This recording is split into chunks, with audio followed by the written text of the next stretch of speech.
Welcome to our podcast, Regulation Matters, a clear conversation. I'm your host, Lyon Dempsey.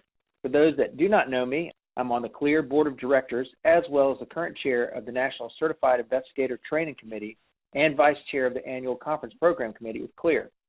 As many of you may be aware, the Council on Licensure, Enforcement, and Regulation, or CLEAR, is an association of individuals, agencies, and organizations that comprise the international community of professional and occupational regulation. Our podcast is a chance for you to hear about the latest and greatest in our community. Today, I'm joined by Bill Brinkman with Solutions for Information Design, Michael Beam with Stateside, and Sarah Appel with the MultiState Collaborative on Military Credit. We're glad to have you with us. Welcome. Thank you. Good to be here. Thank you. Thanks. And again, thank you for joining me tonight. The topic that we'd like to talk about today is credentialing of military members and spouses. There's a lot of going on in this area, and it would be good to get an update on the various programs, initiatives, and legislation. I know that we've certainly gone through this in North Carolina and dealt with it. But Bill, let's start with you, if you would. What programs are in place to help service members earn credentials in planning for their civilian careers post-military service? Sure. Lyon, actually, thanks to CLEAR for doing this, and we've had a couple opportunities to speak with the folks at CLEAR at the conferences, and these are programs that are active in each of the services now. There's a program called Credentialing Opportunities Online, or COOL for short. Army, Navy, Air Force, Marine Corps, and soon even the United States Coast Guard are coming online.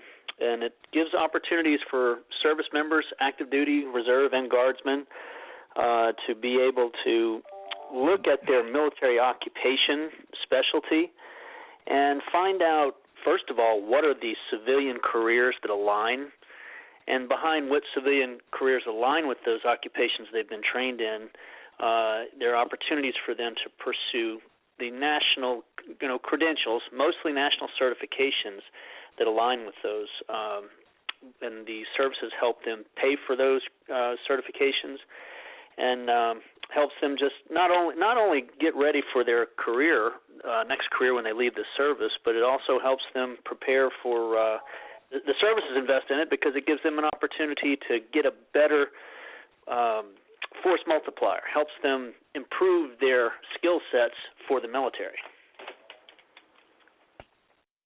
Excellent. And is there not like a new executive order by President Trump too for services? Actually, yeah, there's been a lot of focus on the national level from Congress to the White House, even in the previous administration. There was National Defense Authorization Act several years back stated the intent for the Congress asked the services to provide information to military members on exactly what certifications would be available to them, would relate. And so the COOL sites were created and largely, honor that request. The last administration, the Obama administration, had a program called Joining Forces, and President Obama, even in one of his State of the Union addresses, made mention of military credentialing and the importance of it. And that was coming out of the high unemployment that military members faced after the Great Recession. But it's continued to be an emphasis, and even President Trump recently posted a part of his executive order continuing the emphasis on credentialing of military members so it can highlight what they've been trained and educated and experienced in to translate into the corporate world when they pursue civilian careers after their military time. Right, after their separation.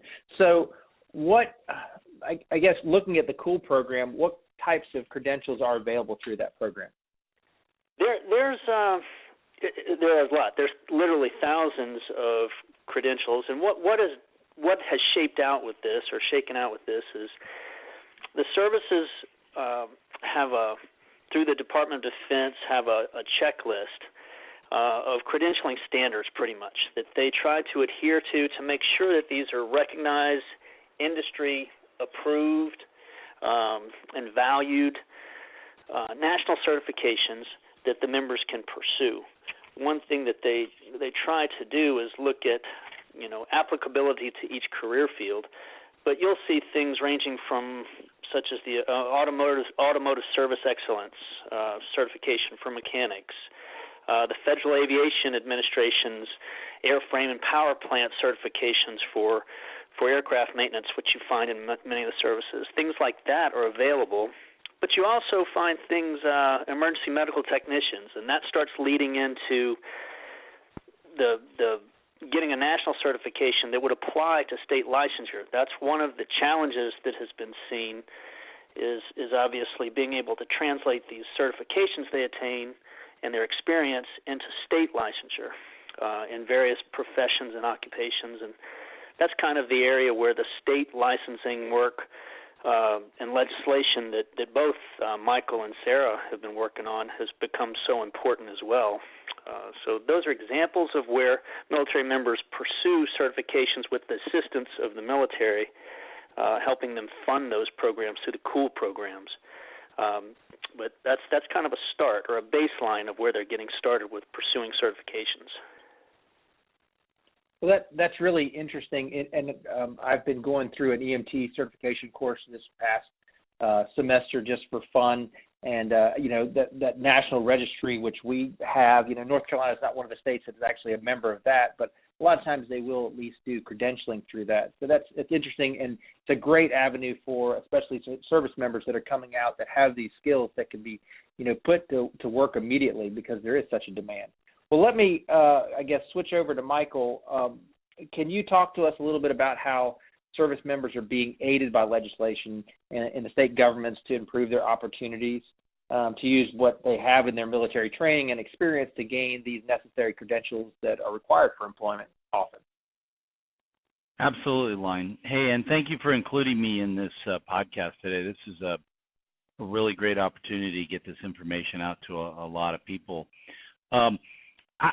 I guess I'd say right now, and Bill and Sarah are going to be familiar with this, is that most states, there exists a statutory baseline of laws out there right now, and I would think that all 50 states and Puerto Rico have laws right now to assist veterans in obtaining a variety of occupational licenses, and these laws will direct a licensing board or an agency to recognize equivalent military training, education, and experience towards whether the requirements for licensure or certification. The challenge is that with that baseline is some of the ambiguity of it, and so states have moved further to try to add detail, and they rushed to do this primarily back in 2012 when the Licensure and Credentialing Task Force was created at DoD, and the White House helped to begin reaching out to the states, and you had a number of different efforts starting first in the federal government and then reaching out to the states. And the states started moving forward on a variety of types of legislation. First, those laws that would just recognize the education, experience, and training. And then you had state laws that were easing the access to licensure, maybe waiving or reducing the fees, providing some automatic reciprocity for certain types of licenses. In fact, one of the really successful programs early on was with the commercial driver's licenses, and essentially waiving the skills test for those service members that had at least, I believe it was 2 years experience operating a commercial grade motor vehicle or truck. They're trucks and buses as part of their military job. And so they were waiving basically the skills test, bringing the vehicle, to the testing facility for somebody who could demonstrate that they had that experience in the military. Now, some states right now, Illinois is one of them, are even doing a one-to-one exchange on licenses. So if you served in the military and you drove a truck or a bus, you could pick up the license and you wouldn't have to retake any tests. Other examples of how the states are helping separating service members is with a variety of compacts, and including separating service members in those compacts. So there's the nurse licensure compact that allows folks who've served as corpsmen or military medics to use their state of legal residence as their home state for the privilege of practicing, providing they can satisfy nursing requirements. You have another compact, right, that right now that's moving through the states, the interstate compact for EMS. And this compact was originally designed to enable EMS professionals to cross state lines during the course of an emergency, and perform the work that they perform. But what it also did is it simplifies endorsement requirements for transferring a license, and it also recognized the experience, education, and training by corpsmen and medics. And so far, that interstate compact has passed in 16 states. The nurse licensure compact has passed in like 31 states. And there's also a physical therapy licensure compact that allows separating service members to designate a home state for their license and use the privilege to practice provision in the compact to work in any of the other member states without having to go out and take the classes or secure a license. That's passed in about 22 states. Just one more note, another very interesting program that states have passed are the pathways legislation. And Virginia was one of the first states to enable separated corpsmen and medics to practice their emergency medical skills or any other type of health care under the supervision of a doctor in Virginia in among six of the largest healthcare employers in the states. And serve under that doctor, and now they can serve under a nurse until they're able to secure the license or credential they need, or the additional training they need. And Virginia has, it's called the Military Medic and Corpsman Program. It was passed in 2016, and just this last year, it's been expanded into from a pilot to a full-time program. Louisiana and Maine have also passed legislation that allows separating corpsmen and medics to do the same work. And I believe, in line, you'll keep me honest here, but I believe in North Carolina, by rulemaking, you enable medics and corpsmen to do the same thing. And in California, they have a similar program. So these have all been very successful. They've been really great opportunities, maybe an alternative path to licensure in these states that have passed them, and some other states are watching pretty closely this year, considering similar legislation to help corpsmen and medics. But that only helps corpsmen and medics, and it doesn't grant them a license, so there's some more work to be done in that area. Right. No, I understand that completely. Well, looking at it in a different way, and let me kind of pose this question to both Bill and Michael. Are there instances where military spouses also have these opportunities? I know, like with licensure for us in North Carolina, we do grant that. But how exactly does that work for you guys? Looking both at the COOL program and then through state legislation. Well, right now for the COOL programs, those are primarily military member focused, so it's not opportunities that are granted to the spouses at this time. So the way both the legislation and the DoD intent, Department of Defense intent, has been focused on military members and optimizing their training opportunities. So spouses certainly aren't forgotten about, but this opportunity right now is for the military members. There are other programs for transitioning family members that are helpful through the family support centers and readiness centers, but the COOL programs right now are military focused. And in terms of the military spouses in the states, that's been a big effort by one of the programs within the Department of Defense called the DSLO. the state liaison office is what it is, and they work to advocate on behalf of the Department of Defense and military families about mostly quality of life issues. But spousal employment has been a really big effort, primarily because there's just so many military spouses that are following whether their husbands or wives around the country, and so many of them.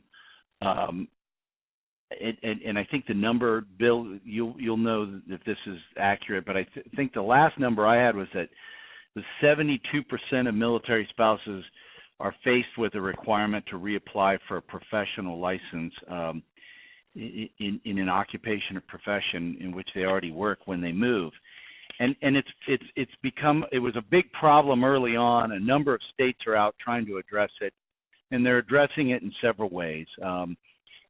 By efforts passing legislation that would enable licensure by endorsement.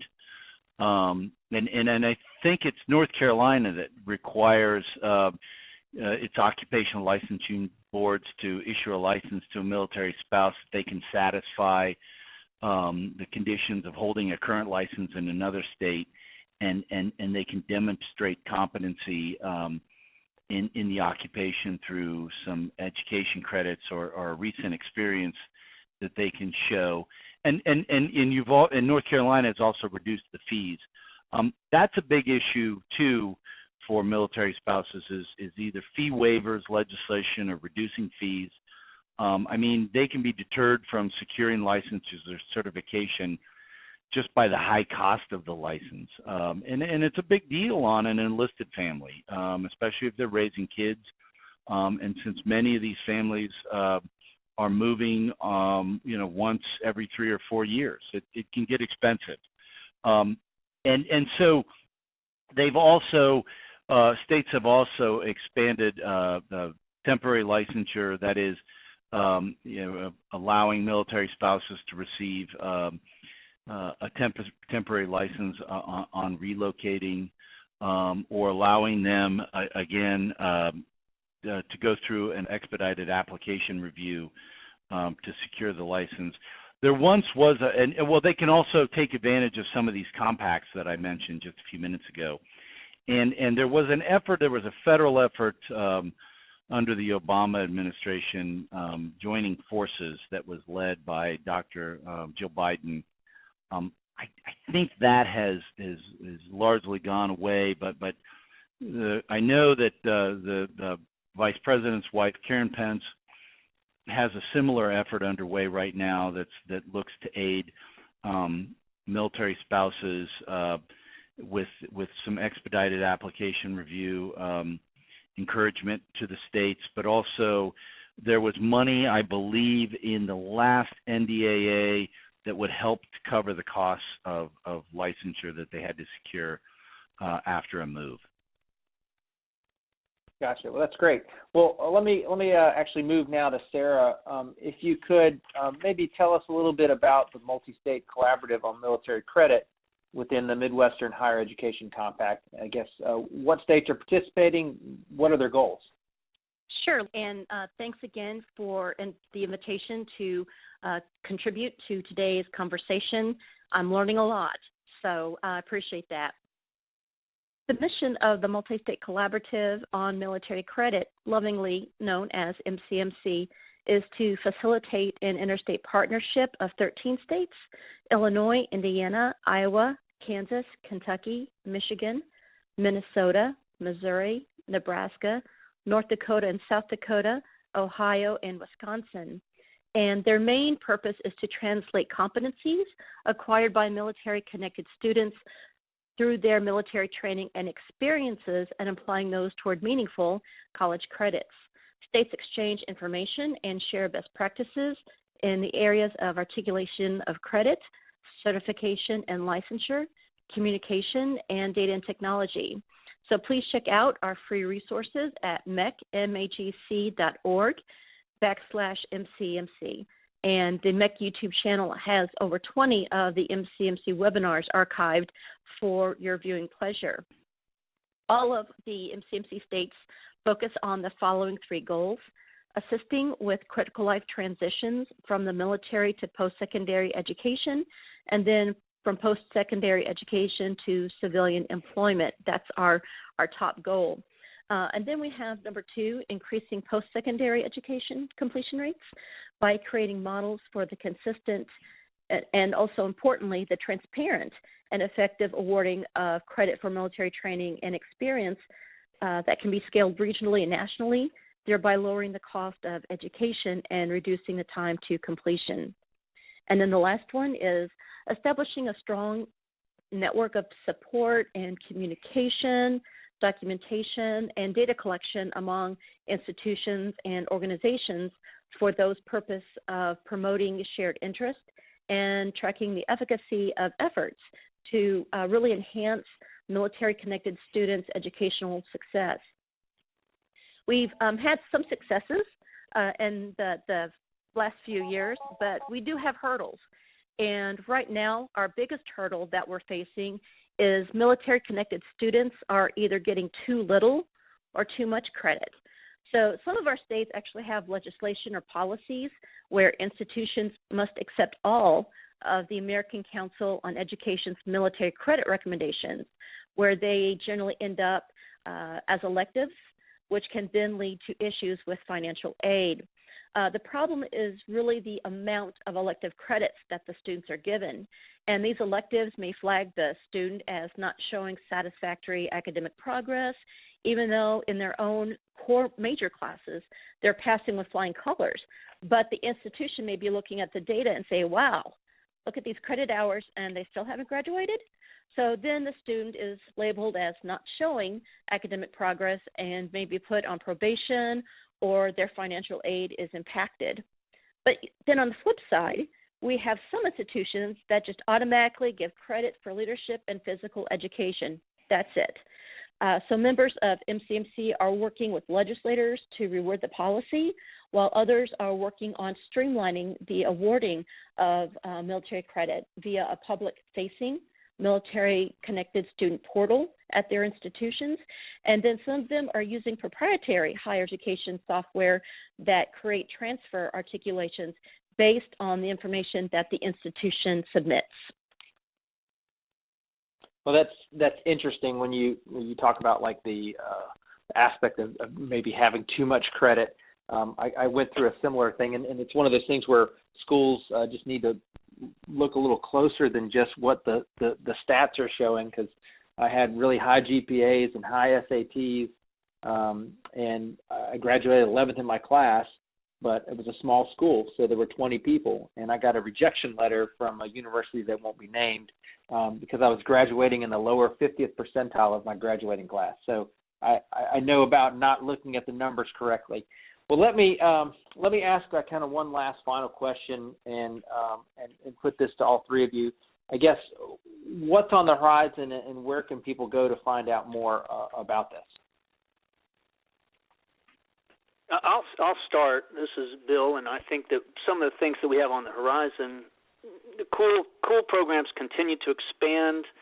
Each of the services approaches it a little bit differently based upon their funding opportunities and budgets. But each of the services, Army, Navy, Air Force, Marine Corps, soon to be Coast Guard, have found ways to provide some funding support for the credentials and certifications that members are pursuing. The programs and opportunities continue to expand. The Navy is looking at more individual opportunities that really do an individual look at an individual member's amount of experience and types of experience, and they're going to have another program line taken off with that. The Department of Defense is looking at other programs, not necessarily credentialing specific, but something called the Skill Bridge program that they have authority to do now, which allows military members in their last 180 days to pursue training with industry and corporate employers to still be on the government and the military's payroll while they receive training opportunities. So those are things that are out there that help the transitioning service members through credentials as well as other programs. And I think that Michael may have some other thoughts on other career readiness focus opportunities. Yeah, real quick, just following on that, Bill, and Line, the department, this is more like I guess maybe a mindset, this new focus on what they call career readiness focus. And it's really an effort that's, I guess, best described as ensuring that the separating service members are leaving the military with content knowledge, skills, of course, habits, dispositions in multiple subjects to be successful in whatever their future career is going to be. And this is no longer necessarily a focus on getting the soldier, sailor, airman, and Marine into a four-year college, but perhaps includes a vocational track instead, training in particular technology or work track, apprenticeship, or bridge education to get that serviceman or woman into a meaningful job that can lead to a real career after the military. So it's not that they don't want you to go to a four-year college, but maybe that's not the best track for you. And maybe your experience and the skill sets you acquired in the military, they should be helping to point you in a different direction. Just one other thing about the states is, and this could be part of the future, is that, Line, I suspect you know this, and Sarah, you probably do too, that the Department of Labor awarded the National Conference of State Legislatures and the Council of State Governments, along with the National Governors Association, funding for a 3-year project to create an occupational licensing learning consortium.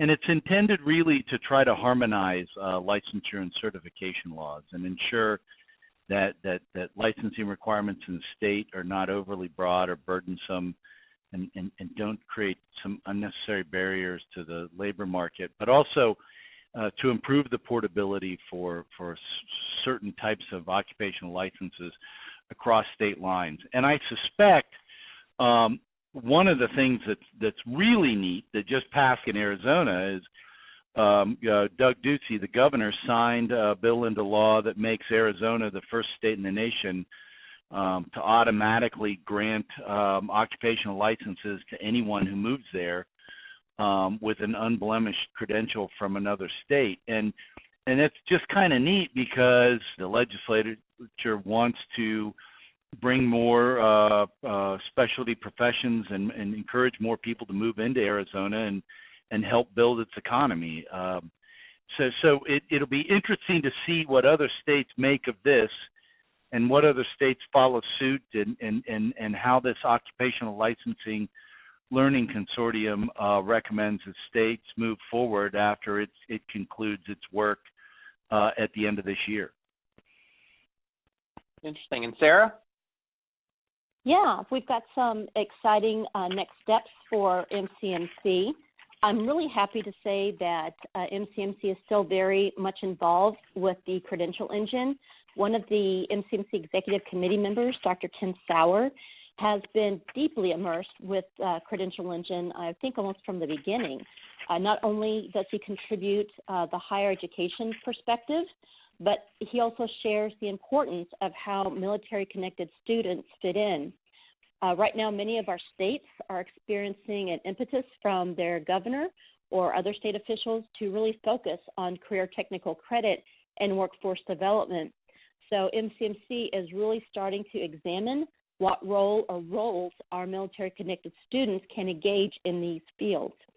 We continue to work with Army University and really hope to be part of the Navy's plan to create a community college.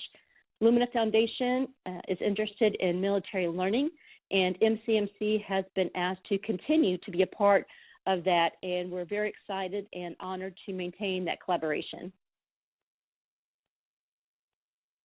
Excellent.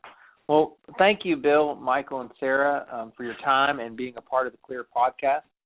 It's wonderful to have the opportunity to share and learn from each other, and I want to thank you for speaking with us today. And also I want to thank our listeners. We'll be back with another episode of Regulation Matters, a clear conversation very soon. Please subscribe to our podcasts. We're available on Podbean, iTunes, Apple Podcasts, Google Podcasts, and Google Play, as well as Stitcher, Spotify, or TuneIn.